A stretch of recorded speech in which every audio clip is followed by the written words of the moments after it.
السلام عليكم ورحمة الله. ازيكم عاملين ايه؟ يا رب تكونوا بخير وبسعادة يا رب. النهارده اكلتنا سهلة ما بتاخدش وقت خالص وفي نفس الوقت ما شاء الله جميلة. النهارده عامله لكم لحمة روز بيف بالطريقة اللي انا بعملها، ان شاء الله هتعجبكم.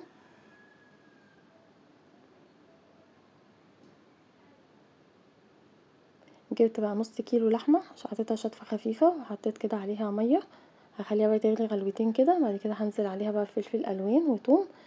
ما شاء الله بيبقى طعمها حلو قوي. اللحمة الروز بيف دي بتبقى طرية ما بتاخدش سوا كتير على النار، وفي نفس الوقت طعمها ما شاء الله جميل وتنفع للشوي كمان. هنا بقى حطيتها في ميه غلت غلوتين، حطيت عليها فلفل الوان وتوم، والبهارات عباره عن فلفل اسمر وكمون وملح.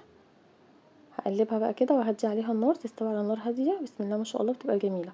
لما تقرب بقى تستوى اما تقرب تستوى هحط لها معلقتين زيت او معلقه سمنه حسب ما بتحبي، بس انا بحب احط لها معلقتين زيت. ما شاء الله بيبقى طعمها تحفه.